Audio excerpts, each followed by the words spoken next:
Hi, I'm Valentina V, and if you want to learn Adobe Premiere Pro from the very beginning, you have clicked on the right video. My goal is to be able to get you up to speed in less than 3 hours, which I know is a tall order, but I've done it before, and we will do it right now. And don't worry, I'm not just leaving you stranded. I am also providing you the assets that I'm working with. So in the description, you can actually download all of the same files that I'm using and you can follow along with me. Not only that, but I have written an entire booklet of every single hotkey, cheat sheet, everything you need to know, terminology, it's all in there and you can download that for free as well. We're gonna edit 2 videos. One of them is this video about how to make a craft project, about art that lights up from the back. It's just a few clips, there's music and some text. And the second video is an exploration of what is in my tool bag when I go to set, because I am a working director and cinematographer in Los Angeles. The second one is much more complicated. There's 3 cameras, separate audio that we have to sync, and graphics that we have to create, and a lot of other things that we're gonna learn. But I promise it's actually not that hard. One thing that I want to get ahead of before we even start is how to navigate the timeline. So this is the timeline. I navigate it by moving this play indicator from left to right. And as I move it, the image above changes. So it shows me what I'm playing through, right? And time goes in a linear fashion. So this is the beginning of the video and this is the end of the video. I can navigate the timeline by zooming in and out by using this bar here and pushing these 2 points closer or farther left to right. And to play and pause, I can go over here and I can press the play button and then it turns into a pause button, or I can simply just press the space bar on my keyboard. Okay, now let's rewind and go to the beginning. This is how I organize all of my files. It's by the date _ what it is. And then when you go into it, you can see all of the different folders here. And the folders are the same no matter what I'm looking at, no matter what project I'm doing. I think that that is super, super important to maintain that same file structure. And the way that I maintain it is I have this little demo folder here. So it has all of my subfolders. So every time I make a new project, all I do is I duplicate this demo, copy paste, and then I rename the copy. So if I renamed it for today, for example, I would say 2023-06-10 _ demo for tutorial. There we go. And then I have all of these folders here. What you are going to be receiving is the footage folder and the audio folder. You won't get any of these other folders because they're empty. You need to make them yourself. But the footage folder is going to have all of these clips in there. And let's just take a look at them for a sec. So some of these clips are going to be called LUA. So that is the light up art project that we're going to be doing. Then we have the name of the camera. So we have camera A, camera B, and then the number of the take that we are on, or the number of the clip that it is. So the clips go in order 1, 2, 3, 4. You'll also see the what's in my bag project. And it's the same thing. We have A, B, and C. For right now, for the first project that we're doing, I don't want you to pay attention at all to the what's in my bag clips, okay? We're only working with the LUA clips first. We also have the audio folder, which has 4 audio files here. You don't have to worry about them yet, okay? That is for later. So don't worry, I'm just showing you where they are. Let's open Premiere Pro. Okay, so this is what Premiere looks like when you first open it, and right here you'll notice I have a bunch of stuff. Don't worry about any of that. Those are previous projects that I've edited and they show up here for ease of use. Yours will probably be empty. What you really want to pay attention to are here we have new project and open project. These are going to be the 2 buttons that you're going to be working with. And of course, because we've never made a project before, we're not opening one. So we're going to go to new project, select that. And now you are in the import workspace.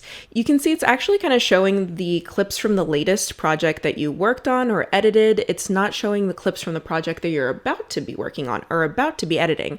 So go ahead and go to your computer wherever you save those files and find those, which for me is on the hard drive Valentina 14. Go over here to tutorial, footage, and now I have all of my footage loading into here. I can also go ahead and start creating the project up here. So I'm gonna have to find where the project location is first, meaning when we are editing, we create a file, and that file is our project file, our Premiere Pro project. That is what we save and then what we open up again when we want to access the project again. Luckily, when I create my folders on my computer, I actually create a folder that's called Premiere, and that's where my Premiere project lives. So I'm going to go ahead and navigate to that over here. Choose location, Premiere. So I'm going to select that folder, and I'm going to choose a project name. For the project name, I'm going to say Light Up Art. Now we have a bunch of import settings here, which are good for if you are trying to just do something really, really quick. For me, I like to do everything bespoke. I like to do everything from scratch. Now, what do I mean? Well, let's say that I do have new bin and new sequence selected, and I go ahead and I select the clips. I can either select them one by one, or I can select one of them, press Shift, select the last one, and selects everything in between. I can keep going, select all the LUA clips, right? All the clips that say Lua, Light Up Art, and ignore all of the other ones. So I can go ahead and do that, and you can see as I selected them, they actually show up down here in the order that I selected them. If I click create, let's see what happens. It has created a sequence with all of our clips. It's put them into that sequence in order. It's also created a bin with all of our clips in the bin. But I feel like this is maybe a little too confusing. So here's what would have happened if I had not selected create new sequence or create new bin. I'm just going to delete everything in here. When you open up Premiere Pro for the first time, this is what it's actually going to look like. And you basically have 4 main windows that you're working with. You have your project window, your source window, your program window, and your timeline window, or that's where your sequences are. Now, your project window, this is where you keep all your media, right? So this is like your Finder or your File Explorer. This is where you organize and keep things. Now your source window right here, that is where you preview your media. So before putting it into the project, you can pull it up there and kind of have a preview of what it's going to look like or what portion of it you need to grab. You also have your timeline over here, which is where your project will be built. So this is where your clips will be in order, and you'll be able to view your timeline in your program window. So it actually makes a lot of sense. You can view your clips, your individual media clips in your source window, and you can view your timeline, which is your project once the clips are put together, in your program window. Couple more things to take a look at. Here you have your tool bar. This is how you switch from one tool to the other. So you can either switch by clicking on it like this, pretty easy. Or if you hover over it, it'll actually show you what the shortcut is and what the tool does. So it says selection tool V. This one says track select forward tool A. So if I just press A on my keyboard, it'll change to that. If I press V on my keyboard, it'll change to that. The tool at the top, the selection tool, is the one you're going to be using most often. So I would say definitely remember V as a shortcut because you're going to be using it quite a lot. And lastly, what's going to pop up here is your decibel scale. So this is going to tell you how loud your video is. And oftentimes, I don't know about you, I don't like to rely on my ears to tell me how loud things are. I look at the decibel scale and I make sure that my video is hitting around over here, -12 decibels. Between -12 and -6, this is like the sweet spot right here for a video to be sounding good. If it goes over here, that means it's clipping, it's too loud. If it's hitting over here at like -45, it's too quiet. So those are the basic windows within Premiere Pro, but sometimes they might get a little funky, right? You might accidentally touch something and mess it up, because these windows can actually go anywhere, in any way, in any order, and be rearranged. This is super, super helpful for if you have more than one monitor or you have a particular way of working. But the problem is they can get all jumbled up and you can get confused. You're like, oh no, where was that thing? And you don't know how to get back to the place where you were at. So just go to Window, Workspaces, and Reset to Saved Layout. You can see all of the different types of windows are up here. So there's more than just 4. There's a lot that can pop up, but the 4 basic ones are over here in the editing layout. So just go to Reset to Saved Layout and it'll go back to the way it was before, so you don't get confused. So right now we are in the Edit tab, but we were in the Import tab before. So if we wanted to go back to the Import tab, we just have to go to Import and everything is still here, right? There's also the Export tab, which is for when you actually have made your video and you want to now glue it all together and put it as one file on your computer. You go to the Export tab to do that. Soon to come. I already showed you how to put clips in using import mode, but for me personally, I like to put them in within the Edit tab by going over here and double clicking. So you can double click anywhere in the project window, double click, and it'll pull up your computer, your file explorer. So now you can go into that folder with footage and you can select all the LUA clips. Again, I'm selecting the first one, I'm holding down Shift, selecting the last one, and they all pop up, and I can go open.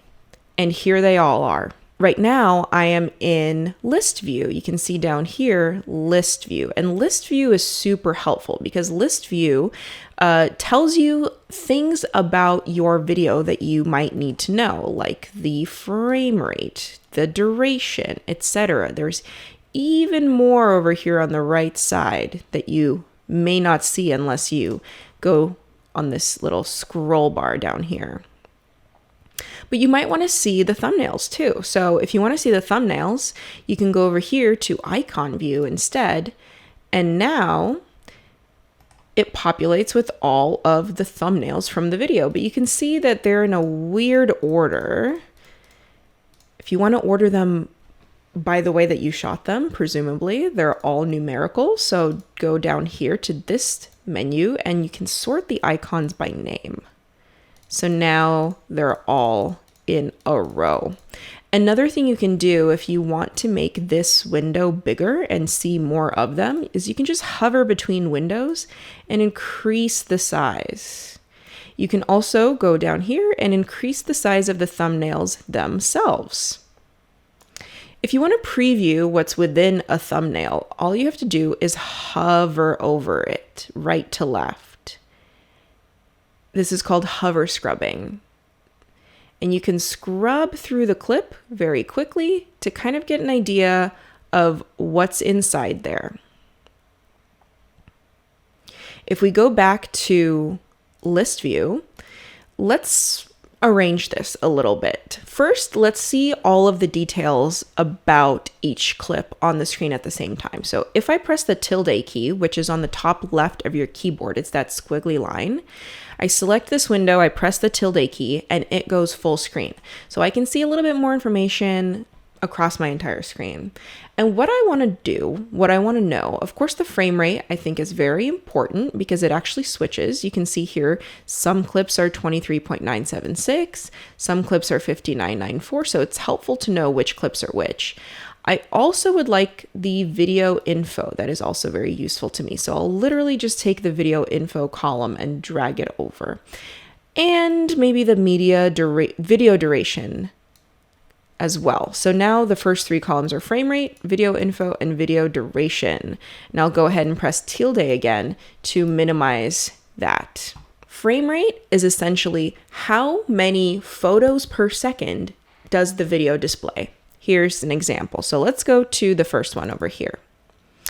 And you can see here that I double clicked on this file and it popped up in the source window. So now I can have a little preview of what is in this file. You can also see over here on the right, this is the length of the entire clip. So the clip is 1 minute and 23 seconds. But right now I am at 0000. If I click the right arrow on my keyboard and I just nudge the playhead, which is this blue line right here, this little blue tick, it's called a playhead or a current time indicator if you're being correct. So if I on my keyboard just go to the right, it'll go forward 1 frame. And if I do that 24 times, it should get me 1 second of video. So I'll do that right now. 1, 2, 3, 4, 5, 6, 7, 8, 9, 10, 11, 12, 13, 14, 15, 16, 17, 18, 19, 20, 1, 2, 3, 4.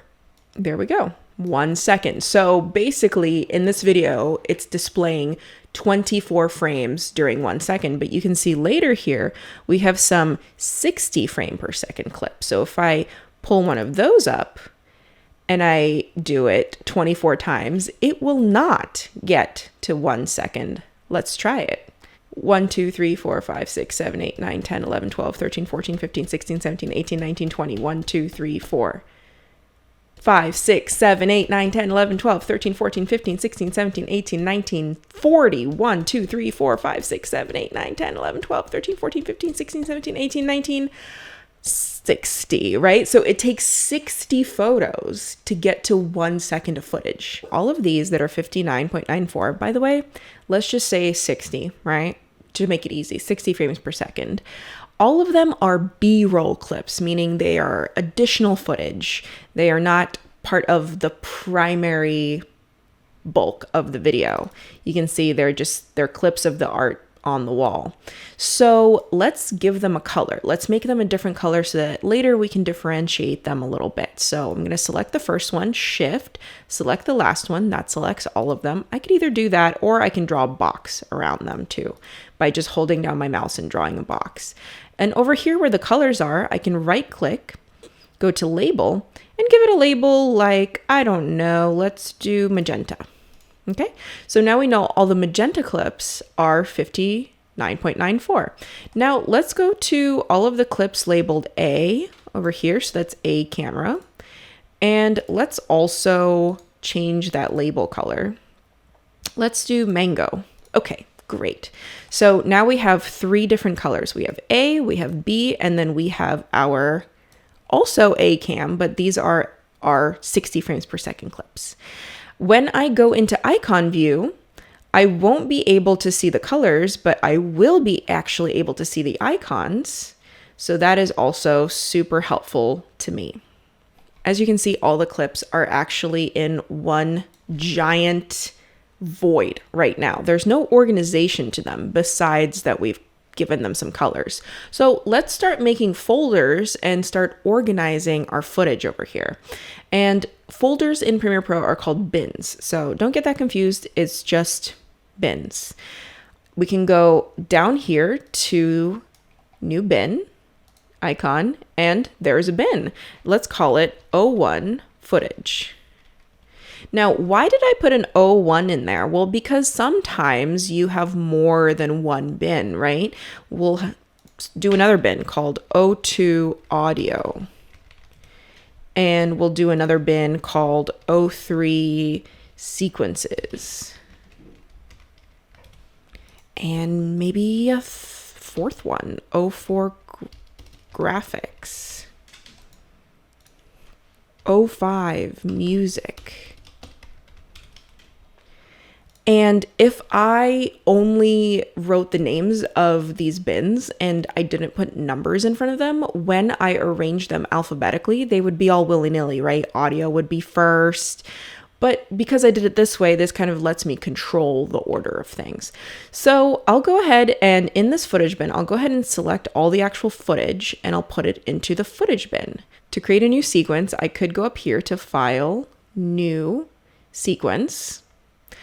I could also do the shortcut Control N, Or I can go here to the new item button, new item sequence. So I'll go over here to new sequence, but first I'll actually select the sequence bin. That way the new sequence just goes into my sequence bin. New sequence. And I'll get this box. Now, don't worry, there's all of these wonderful presets here, so you don't really have to think too hard about what the sequence settings should be. My recommendation, just go to the very first one, Ari, which is a camera manufacturer, here 1080p, and choose the very, very first one. This is going to be your standard size and look for a YouTube video. And then for the sequence name, you guessed it, I'm going to do 01 as the leader because then everything is alphabetized to my liking. I'm going to say 01 and string out. Now, a string out is all of your clips arranged in order, essentially. And it helps you kind of see everything and put it on a timeline before you go ahead and start playing with everything. So you can see that it added a sequence here. You can see it's also blank. And I can tell it's blank because there's nothing in the program monitor. So let's put some stuff in there. Let's go into our footage bin, double click, and let's put up our ACAM footage. So I can either just drag it over one by one like this, or I'm going to undo by pressing Command Z, Command Z. I can select the first one, Shift select the last one, and put it in there. So far, I'm only going to do my ACAM footage. And here we go, it's in there. If I want to see the actual thumbnails of what I'm looking at in the actual sequence, all I have to do is hover my mouse between V1 and V2. This stands for video. And of course the A stands for audio, right? So just hover between V1 and V2. And there you go. The thumbnails appear. But we have a problem. What is the problem? Well, look, the actual file, you can see the table, the edge of the table, and a little beyond it. But here it's all zoomed in. What is happening? Well, let's go to the video info to see.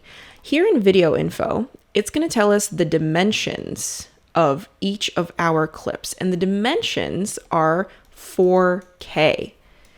So 3840 by 2160. What does that mean?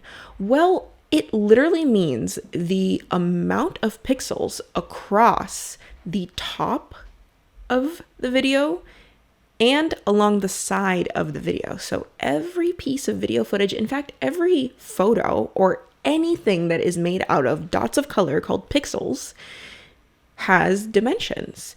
And so this just tells us the dimensions. So there's 3840 by 2160, which means 3840 across the top and 2160 across the side.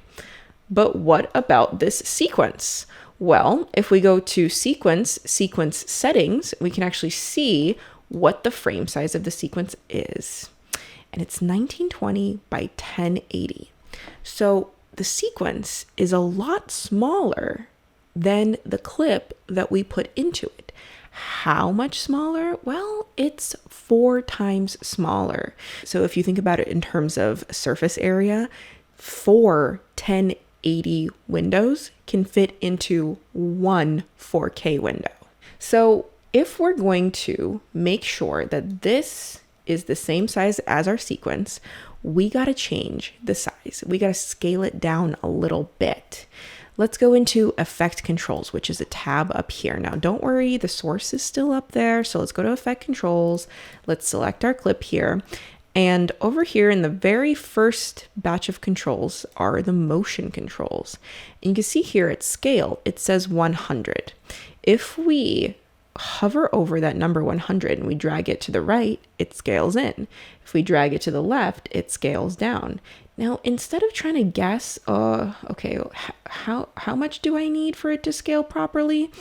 We can just go right click, set to frame size, and it knows for us. We also could have guessed because it's exactly 50, right? We could do that to every single one of these. We can type in 50, or we could right click and go set to frame size. But we can also just select all of them, right click and do set to frame size. And now they're all properly scaled. But are they? Because you can still see the edges of the table here, right? We don't want each clip to be exactly the same size as the frame because there's all this extra over here that's ugly we want to get rid of. We only want to see the tabletop. So what are we going to do? Well, we'll choose any of them. It doesn't matter which because the camera doesn't move the entire time, right? So choose whichever and then use that scale slider to scale it up so that we only see the top of the table. Perfect. Now what we can do is we can copy paste this motion control across all of them. So we'll select the word motion over here. We'll go Command C. Then we'll select all of them, Command V. So now they are all resized. Let's say that we want to make sure that the content that we have here is in the middle of our frame. Right now, it's kind of to the bottom right. We can go over here to position. So we can use these sliders for the X and Y coordinates. We can reposition this. Okay, great.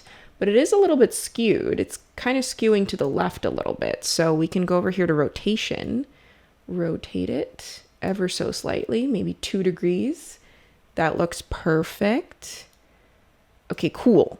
So now we've changed the position, we've changed the scale, and we've changed the rotation. So let's add those numbers to the other 3 clips by selecting the word motion, Command C for copy, select the other ones, Command V for paste, and now that same thing has been applied to all of them.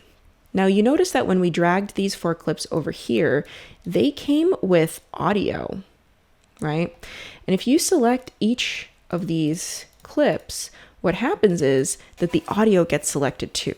And in this video, we don't want any audio. So how do we make sure that we get rid of the audio? Well, there's a bunch of ways to do this. The first way to do it is we can simply mute this track by pressing M. So if we mute this track, we won't be able to hear it.